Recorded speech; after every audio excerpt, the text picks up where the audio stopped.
네, 답답한 정치 이슈를 팍팍 때려보는 시간 정치 펀치 코너입니다. 정청래 민주당 최고위원 나오셨습니다. 안녕하세요. 네, 여러분 안녕하십니까. 이 시대 참 약속인 정청래입니다. 역시 시작부터. 아니 약속을 지키기 위해서 예. 원주 오크밸리에서 어젯밤에 왔어요. 안 주무셨어요? 네. 그럼 끝나고 다시 가십니까? 아니면 방송 직후에 다시 원주로 갑니다. 아 진짜요? 네. 와 그러면 1시간 넘게 이 방송을 위해서. 네, 약속을 지키기 위해서. 감사합니다. KBS 저를 참 불편하게 합니다. 일단 뭐 어제 연찬회 다녀오셨을 테고 네. 뭐 어제 일정의 가장 핵심적인 건 이거였다. 꼽아주시면 뭐였습니까? 다 핵심이었어요. 아 그런 게 어디 있습니까? 아니 이제 처음부터 네. 9월 정기국회 국정감사 전략 얘기를 했고 예. 총선 승리 전략도 얘기했고 또 외부 전문가 여론조사 전문가가 와서 민심 동향도 브리핑을 했고 그리고 윤석열 검사 독재 정권에 어떻게 싸울 것인가 대여투쟁 이런 걸 다 얘기했으니까 하나하나 다 중요했던 거죠. 일단 뭐 상대당이긴 한데 뭐 대통령의 발언이 워낙 뉴스에 이목을 많이 끌어서 어제 그 나온 어떤 발언들 했는지 뉴스 보셨죠? 네, 봤습니다. 어떻게 보십니까? 전 정권이 나라를 거덜냈다고 그러는데 네. 본인이 거덜내고 있는 것을 착각하고 있지 않나 그런 생각이 좀 들고 또 언론 지형도 뭐 자기들한테 불리하다고 얘기를 네. 하면서 뭐 싸울 수밖에 없다. 그리고 또 1+1이 뭐 100이라고 주장을 한다. 후쿠시마 관련해서 얘기한 것 같은데 윤석열 대통령이 딴 나라에 살고 계신가 이런 생각을 했습니다. 그래도 이 부분은 좀 의미를 둘만했다, 좀 주목할 만했다 이런 발언은 하나도 없으셨어요? 보통 그 대통령이 연찬 이런 데 가면 공식적인 워딩하고 그리고 이제 오거든요. 근데 참 소주도 한잔 하고 싶은데 보는 눈이 있어서 못 하겠다. 이런 식으로 말하는 걸 보면서 이분은 참 숨김이 없구나. 거침없죠. 네, 부끄러움이 없구나. 그런 생각이 듭니다. 아니 거기 가가지고 소주 얘기할 때는 아니죠. 그 대통령이 국사를 논하고 그리고 정부 여당 책임지는 여당 아닙니까? 거기서 뭐 같이 잠도 자고 뭐 소주도 한잔을 하고 얘기도 해야 되는데 못 그런다고 아쉬워하시는 것 같더라고요. 국민들이 지금 피눈물 흘리고 어민 수산업자들이 지금 못 살겠다고 난리인데 대통령이 할 소리는 아니다 이런 생각이 듭니다. 대통령이 여당 연찬회를 2년 연속 참석한 건 거의 본 적이 없는 것 같은데 이분은 안 좋은 걸로 신기록을 갱신하고 있는 중이잖아요. 네. 설마가 사람 잡는 것은 그런 얘기는 들어봤어도 설마가 또 역사부정, 역사주의까지 하는 경우는 처음 봤습니다. 홍범도 장군 뭐 탄핵 이렇게 하는데 나라를 팔아먹는 사람만 매국노가 아닙니다. 민족의 혼, 역사 이런 것도 독립 영웅들을 홀대하는 것도 그와 못지않다 이렇게 생각합니다. 일단 민주당 뭐 어쨌든 속 얘기가 더 중요하니까요. 어제 뭐 여러 가지 이슈 다뤘다고 말씀하셨지만 가장 또 언론들이 관심 가진 게 이제 체포동의안 문제. 그 서른 의원이 이제 심청이 인당수 비율을 들면서 어쨌든 대표에게 이재명 대표에게는 좀 뼈아픈 얘기도 강하게 하시던데 전반적인 분위기가 어땠습니까? 그분이 하시는 것이 뼈아프지는 않아요. 왜요? 오버앤 오버 어게인 리피트 어게인. 너무 많이 들어서. 그 뭐 이청만 열리면 하시는 분이기 때문에 사실 또 의원들이 야유도 하고 그만 좀 해라. 그랬어요? 많이 먹었다 아니가. 그래서 큰 반향은 없었고 어제도 이제 기자들이 많이 이제 오셨거든요. 그래서 제가 중간에 쉬는 시간에 저한테 많이 오시더라고. 그래서 제가 기자들한테 그랬어요. 기자들이 생각하는 분란과 분쟁 이런 거에 비입자도 없다. 왜 그랬을까요? 참은 걸까요? 아니 왜냐하면 할 얘기가 너무 많고 그런 걸로 싸우기에는 시국이 너무 엄중하고 그래서 기자들한테 제가 쓸거리가 없어서 어떡하냐. 제가 위로를 하고 왔습니다. 쓸거리 좀 의원님이 만들어 주시지 그러셨어요. 아니 그래서 그것도 쓸거리 아니에요. 아니 싸울 것으로 기대를 했는데 의외로 싸우지 않았다. 뭐 이런 것도 기사거리인데 그런 건 또 안 쓰더라고. 국민의힘 같은 경우는 어쨌든 계속 수도권 위기론이 계속 나오고 어제 국민의힘 연찬회에서도 그게 다뤄졌다고 하던데. 수도권 위기론이 아니라 대한민국 위기론이죠. 지금 윤석열 정권 집권 이후에 모든 경제 수치가 지금 다 마이너스고 중국 수출도 막히고 그리고 경제 성장률도 OECD 국가에 비해서 거의 최저 수준이고 뭐 지금 윤석열 대통령이 어제 시점만 잘못 얘기하신 것 같은데 나라가 거덜나고 있는 중이죠. 네. 근데 어쨌든 총선 전략 차원에서 민주당도 수도권이 마냥 뭐 좋은 건 않고 어제 뭐 보니까 뭐 2030을 위한 전략이 없다 뭐 이런 비판도 있었잖아요. 아니 그러니까 항상 선거라는 것은 겸손하게 돼야 되는 것이고 최선을 다해야 되는 것이죠. 근데 이제 여론조사의 대체적인 트렌드, 경향성은 2030, 40, 50까지는 민주당이 좀 우세. 그리고 65세 정도 이후부터는 민주당이 좀 불리 이렇게 나오는데 따지고 보면 긴 관점으로 보면 정권을 잃은 야당이 1년 정도 되지 않았습니까? 민주당이 30% 40% 이렇게 그 지지율을 기록하는 것은 전례가 없는 일이에요, 사실은. 보통 20%대 어떤 데는 10%로 내려가고 그렇게 하는데 물론 저희가 이제 잘해서가 아니라 윤석열 정권이 워낙 망치고 있으니까 뭐 반사적으로 저희 민주당이 상대적으로 지지 높은데 역대 집권 1년 차에 비하면 윤석열 정권이 지지율 50% 넘어갔다는 거 들어본 적 있습니까? 여론조사상 거의 없죠. 거의 없었죠. 근데 문재인 정부 때 집권 1년 동안 한번 생각해 보세요. 뭐 심지어 80% 뭐 60% 70% 이렇게 나오는 게 보통이지 않았습니까? 그렇게 본다면 지금 언론에서 윤석열 정권 집권 1년 동안 50% 못 넘겨. 이게 사실은 기사 제목이죠. 그리고 민주당은 정권을 잃은 야당 치고 역대 최고의 기록 지지율 기록. 이게 사실은 기사 제목이 맞는 건데 옛날에 박근혜 정부 생각해 보세요. 40%가 좀 넘으면 박근혜 정권 콘크리트 지지율 견고해. 이게 기사 제목이었거든요. 그런 거에 비하면 윤석열 대통령은 언론 지형이 본인들한테 불리하다고 그러는데 언론 때문에 사실 버티고 있는 거예요. 또 의원님 아시겠지만 지지율 여론조사를 언급하시면 저희가 또 고지해야 되는 게 많아집니다. 제가 이건 뭐냐면 숫자를 안 했기 때문에 중앙선거관리위원회 홈페이지를 참조하시기 바랍니다. 이 말은 안 해도 됩니다. 그래도 제작진이 해야 된다고 합니다. 그래서 한국갤럽 자체 조사 22일부터 24일까지 조사한 결과가 있는데 민주당 지지율이 32%, 국민의힘 지지율 34%, 대통령 국정수행 지지율은 35%. 자, 갤럽만 얘기를 자꾸 이렇게 하시는데 KBS도 뉴스토마토나 김어준의 여론조사 꽃 이런 데 보면은요.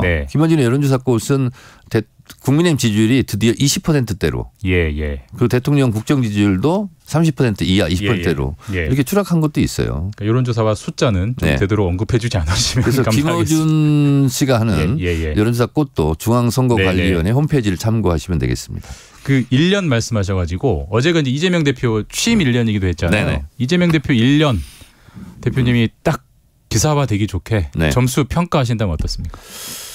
점수로는 말하기는 좀 그렇고 왜냐하면 저희가 국정을 책임진 건 아니지 않습니까? 그래서 윤석열 점수, 윤석열 정권의 국정수행 점수를 한다면 지지율 그대로입니다. 뭐 한 30%대 그리고 뭐 최근에는 제가 20% 떨어졌다고 그러는데 수미양 가로도 따질 수가 없죠. 보통 그렇지 않습니까? 그럼 이재명 대표의 대표 그래서 이재명 대표는 워낙 지금 정치보복 탄압을 많이 받고 있죠. 그걸 헤쳐나가기에도 바쁘다. 그래서 점수를 따질 일은 아니고 굳이 얘기한다면 시련도 많고 할 일도 많다.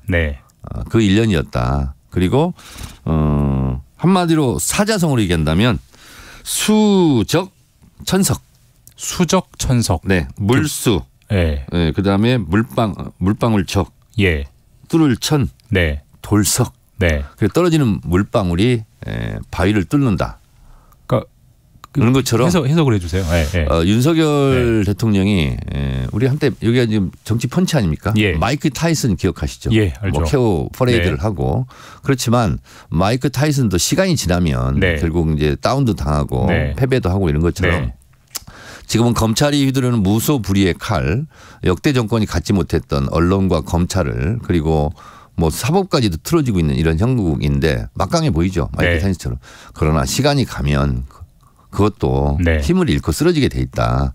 그래서 저희는 떨어지는 물방울이 바위를 뚫는 심정으로 뚜벅뚜벅 우리의 길을 간다. 네. 그러면은 그 이재명 대표 구속영장 체포 동의안이라는 또 다른 바위는 어떻게 해야 됩니까? 저는 네. 이것도 이제 언론에 굉장히 관심을 많이 가질 텐데 가질 수밖에 없죠. 네, 그렇습니다. 그런데 네. 예를 들면 백현동 식품연구원, 뭐 백현동 건 같은 경우도 따지고 보면 백현동 식품연구원이 공공기관 지방 이전을 해라. 네. 근데 한국식품연구원이 이사를 못 하고 있었어요. 땅을 못 팔고 가니까. 그러니까 땅값을 올리기 위해서 용도 변경을 하라. 이것이 박근혜 정부가 성남시에 요구했던 거예요. 예. 관계부처 회의를 3번이나 하고 또 국토부에서 공문을 여러 차례 보냈는데 그 공문을 보면 용도 변경하라고 거의 강압적인 지시가 내려옵니다. 그래서 어쩔 수 없이 종상향을 한 거예요. 예. 아파트를 지을 수 있는 걸로. 그게 3종이라고 그러는데 근데 이재명 성남시의 입장에서는 우리 R&D 시설 이런 것도 유치를 할 수도 있어 이 땅에. 네. 그러면 4종으로 해야 된다는 거죠. 그래서 종상향을 했고 네. 결국 그 땅을 팔고 나간 거죠. 그래서 그 백현동 문제도 저는 죄가 되지 않는다 이렇게 생각하고 쌍방울 대북송금 이거 얘기 나오지 않습니까? 네. 우리 기자님 경제부 기자 출신이지만 너무 떠들어서 알고 있을 텐데 쌍방울은 원래 뭐가 문제시 됐냐면 저들이 언론 플레이를 했냐면 쌍방울에서 변호사비 대납을 했다. 처음에 그랬죠. 네네. 근데 알고 보니까 그 2-3달 거의 떠들었을 거예요. 예. 언론에 도배를 하고 따지고 보니까 이재명 대표를 변호하는 변호사도 아니고 그 변호사의 친구 변호사 네. 도 아니고 그 친구 변호사가 있는 로펌에서 네. 인수합병 자금을 넣었다 뺀 거예요. 네. 근데 그걸 가지고 검찰이 사과한 적이 있습니까? 언론 플레이 한 거에 대해서. 그런데 그렇게 해서 그게 자취를 감췄고요. 변호사비 대납 사건. 원래 쌍방울 사건은 거기서 시작됐고 그다음에는 뭘로 했냐면 500만 달러 대북송금을 했다. 근데 그거는 경기도하고 아무 상관이 없는 일이에요. 유리 온실 기자재를 지어주려고 북한에 그건 이제 유엔 제재 때문에 현금이 안 되니까 그래서 그걸 하려고 했던 사업이라는 거죠. 그런데 의원님 이게 사실 뭐 혐의가 얼마나 구체적이냐 네. 그게 얼마나 뭐 유죄의 가능성이 있느냐 더 중요하지만 어쨌든 이재명 당연히 그 유죄 가능성이 있는 거죠. 검찰이 기분 나쁘면 그래 막 소환하고 영장 취고합니까? 유죄의 증거가 있어야 되는 거예요. 그런데 어쨌든 검찰이 구속영장을 쳐오면 체포동의안을 어떻게 할 거냐니 현실적인 과제가. 그러니까 문제는 뭐냐면 제가 이런 말씀을 드리는 것은 수사거리가 안 되고 영장 청구감이 안 된다. 이런 것을 제가 주장을 하는 거예요. 그래서 500만 달러가 이제 또 관계가 없으니까 300만 달러로 이제 옮겨가고 이렇게 됐는데 이재명 당시 경기도지사가 이제 그 김성태 씨 같은 경우는 자꾸 인연을 맺고 싶어 했나 봐요. 그래서 코로나 전국이니까 마스크 10만 장을 기부하겠다. 도지사실에서 하고 싶다. 인증사를 찍고 싶었는지 모르겠어요. 그런데 거절했다는 거 아니에요. 아니 근데 어쨌든 그 정도로 관계가 별로 없어요. 네. 근데 어쨌든 그런 내용을 다 고려했을 때 육하 원칙이 없는 것은 영장거리도 안 되죠. 근데 단적으로 쳐오면 그런데 쳐온다 이제 이런 거잖아요. 이번에도 이제 단적으로 방탄을 하느냐 이게 이제 관심인 거잖아요. 자, 근데 죄도 없는데 잡아가려고 하는 것을 방탄으로 도식적으로 얘기하는 것은 무리가 있고. 그래서 저는 이런 무도한 검찰의 포갑 앞에서는 저는 민주당이 똘똘 뭉쳐서 저는 부결시켜야 된다 이렇게 생각합니다. 의원님 부결시켜야 된다. 당연하죠. 그리고 전반적인 그 의견의 기류는 어때요? 어떤 쪽이 더 많습니까? 그런 쪽으로 이제 많이 가고 있습니다 지금. 왜냐하면 하도 방탄 이렇게 프레임을 씌우니까 그럼 비회기 때 그 영장을 쳐라. 그래서 비회기까지 기간까지 만들었지 않습니까? 그런데 검찰은 뭐 하고 있어요? 저는 그 게으른 검찰을 비판합니다. 근데 부결해버리면 수사를 그렇게 오랫동안 몇 년 동안 했으면 언제든 영장 칠 수 있어야지. 근데 굳이 정기국회 들어가면서 소환도 하고 영장을 치겠다는 것은 검찰이 그만큼 자신 없다는 거 아니에요? 그러니까 검찰이 그런 의도가 있다고 전제하더라도 근데 어쨌든 결과적으로 의도가 아니라 나쁜 의도죠. 만약 결과적으로 부결이 돼버리면 그 불체포 특권을 포기하겠다는 사실 이재명 대표의 발언이 좀 공허해지지 않습니까? 아니죠. 이재명 대표가 뭐라 했습니까? 비회기 때 쳐라. 당당하게 나가서 영장 실질심사 받겠다. 그래서 비회기까지 만들어놨지 않습니까? 그런 검찰을 비난해야죠. 그때 안 한 것을. 그리고 저희가 민주당 의총에서도 결의한 것이 뭐냐면 정당한 영장 청구에 응하겠다는 거예요. 이거 누가 봐도 부당하지 않습니까? 제 논리적 주장에 대해서 기자님도 상당히 수긍하시네요. 일단 뭐 오염수 문제로 좀 넘어가 보겠습니다. 어제 이제 윤 대통령도 역시나 여기서도 강한 이제 비유가 네. 들었습니다. 1 더하기 1을 100이라고 하는 사람들과는 뭐 네. 어떻게 얘기를 하느냐. 네. 1 더하기 1을 100이라고 얘기하시는 분이 대표적이신 네. 정청래 의원님이신 것 같고. 자 그러면 예. 네. 제가 또 그 부분에 대해서 네. 되돌려 드리겠습니다. 알프스라고 하는 다액종 제거 설비로 여과했다고는 하지만 네. 여전히 삼중수소 트리튬이 남아있고 이것은 각종 암을 유발한다고 알려져 있습니다. 현재의 기술로는 그것을 제거할 수 있는 방법이 없다라고 평가받고 있습니다. 제가 지금 말했죠. 예. 이거요. 2020년 10월 26일 외통위 국정감사에서 김기현 현재 당대표가 주장한 겁니다. 그러면 윤석열 대통령이 그 2020년 김기현 대표가 얘기했던 것에 대해서도 혼내야죠. 그렇죠? 네. 그리고 또 하나 제가 주장을 하겠습니다. 그 자기 모순이다. 네, 일본 정부가 후쿠시마 오염수를 태평양에 방류하기로 결정했습니다. 이는 바다를 함께하는 인접 국가 국민들에 대한 폭거로서 강력히 규탄합니다.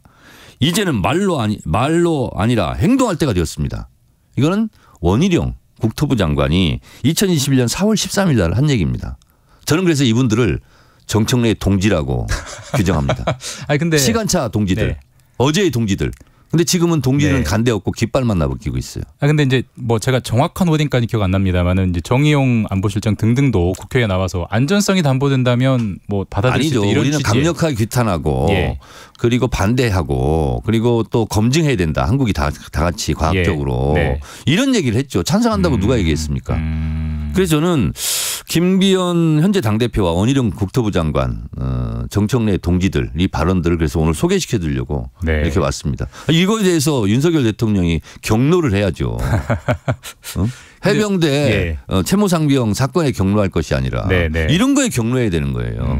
이것이 숨이 일관하지 않습니까? 그럼 어떤 그리고 김기현 당대표 이때 한 발언에 대해서 네. 원희룡 동지 그때 이 발언한 거에 대해서 네네. 지금은 어떤 입장인지 KBS 인터뷰 한번 해보세요. 제가 정치부 기자들에게 한번 요청해 보겠습니다. 네. 하여튼 이게 민주당 입장에서는 이제 장외 집회도 계속 예고가 이번 주말에도 뭐 예정돼 있다는 일정을 본 것도 같고요. 네. 지금은 불의에 맞서 투쟁할 때입니다. 그러니까 규탄은 좋은데 KBS도 큰일 났어요 지금. 네? 왜요? 이동관 방통위원장 지금 드디어 지금 취임했잖아요 지금. KBS를 향해서도 불이한 탄압이 지금 몰려오고 있지 않습니까? 지금 이러고 있을 때가 아니에요 지금. 근데 별개의 이슈로 제가 차분하게 대응하도록 하겠습니다. 네. 근데 어쨌든 민주당 입장에서는 이 오염수 문제를 규탄하는 거는 좋은데 네. 사실 뭐 방류를 어떻게 막거나 어떻게 실질적으로 할 실질적 수단이 사실 없잖아요. 자, 그래서 런던 협약 위반이고 그리고 IMF 국제해사기구에서도 이런 방사능 핵폐기를 버리지 마라 이런 게 다 규정 위반인 거고요. 그래서 조만간 이 문제가 다뤄질 예정이랍니다. 그래서 저희는 또 국제해양재판소에 제소를 하고 우리가 WTO 같은 경우도 2차에서 이기지 않았습니까? 그래서 이런 운동을 적극적으로 좀 할 생각이고 그리고 어차피 이제 의제로 다뤄진다니까. 그리고 지금 일본 같은 경우는 상당히 곤란한 지경이 빠진 것이 중국에서 일본 수산물 전면 수입금 되지 않았습니까? 그런데 일본에서 수출하는 것의 40%가 중국이 한다는 거 아니에요? 그런데 중국은 거기다 더해서 일본 수산물을 원료로 하는 가공식품까지 금지하고 만약에 적발이 되면 처벌하겠다 이런 거고요. 지금 미국에서도 미국 입장이 상당히 재밌습니다. 찬성 지지한다고 발표했잖아요. 백악관에서. 그리고 나서 일본 수산물은 수입하지 않겠다. 미국도 실리 외교를 하는 거예요. 그러니까 찬성은 하는데 치고 빠지게 하는 거죠.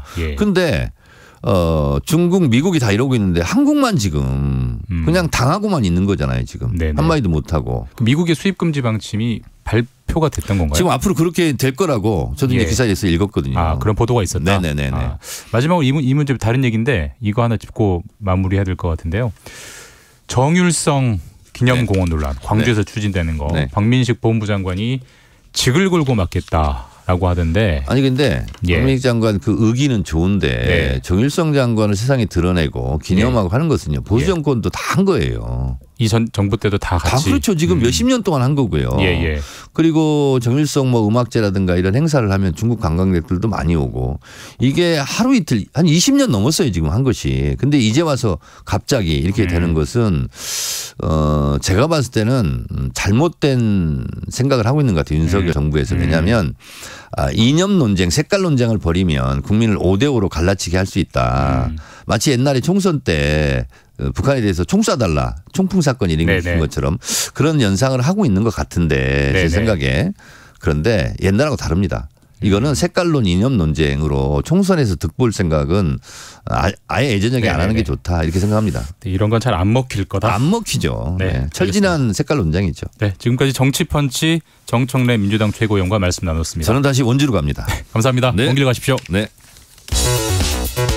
여러분은 지금 KBS 1라디오 최경영의 최강 시사와 함께하고 계십니다.